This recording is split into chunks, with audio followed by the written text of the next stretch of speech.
Hi, my name's Kevin Hicks. Welcome to my YouTube channel, The History Squad. Now we're out, luckily, shooting away. I've managed to get permission to shoot at the old Black Fox distillery on their land, which is great. And while I'm doing it, I thought I'd throw a few facts about the longbow to you. Right, this is a yew bow, right, a self bow. It's English yew, heartwood. Oops, sorry, heartwood underneath, and the sapwood. It's one continuous piece of wood. Now, back in the day, in the medieval times, these were not called longbows. As far as we can tell, this was simply a bow, a war bow. Not for hunting, this is for shooting down people. So I've got another interesting fact, if you like. Now, I've got one foot in the English camp, one foot in the Welsh camp, right? My heritage. And I was always, raised to believe Welsh Boy. Welsh Boy, oh gosh, I can't even do it nowadays. But in fact, there was a yew bow found in Somerset in the 60s from 2700 BC. So the yew bow, I'm sorry boyos, it's not a Welsh thing. It's going back in the ancient times. Now I've got another interesting fact for you. Arrows, recycling them. I repair my arrows all of the time, even those that are split down the shaft. But if you take the Battle of Crécy, they collected arrows from the ground, when they ran short. But the Battle of Towton, 1461, the Lancastrians have shot down the hill in the snow.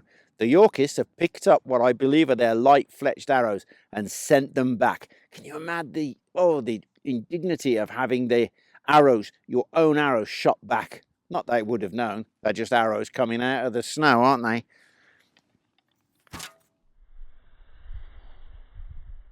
So another interesting fact, between 1418 and 1419, Henry V, that king, ordered the goose feathers being harvested and stored in the tower. So I understand, within 10 months, they stored just under 1.2 million goose fletchings. Now that's going some, isn't it? Just get rid of this one in case it goes off in my hand. Another one is going into the War of the Roses there with Richard Neville, the Kingmaker, at Warwick Castle there. He forbade the manufacture of bows after dark so that he could maintain the quality of the weapons that would be used during the Wars of the Roses.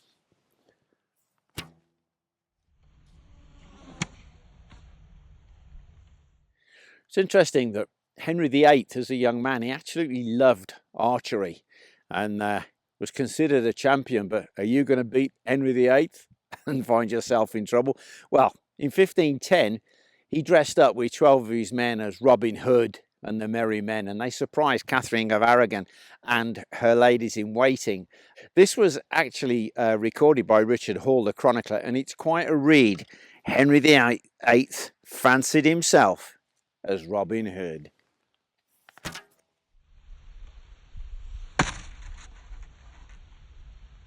So, a final little fact. Bows and arrows, medieval times, especially by the English, were used at sea. Have a look at my film on Sluys 1340. Nice film. But Henry VIII's flagship, the Mary Rose, which was raised in 1982. I was out in Cyprus at the time and they brought in the video for us to watch. I was absolutely mesmerised by it. And 137 bows apparently were raised. 3,500 arrows. And it's interesting because the average length of the bow was 1.98 metres. Well, this one, I've got to go feet and inches.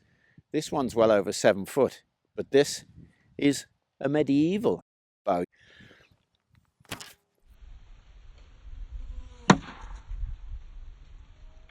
There he goes. So I hope you've enjoyed our little fact-finding video there.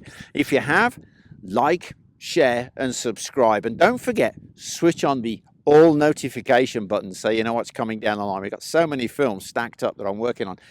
Before I go, a real great shout out to a couple of our Patreon members, Liam Lilly and Thomas Holmston. Thanks, guys. See you all soon.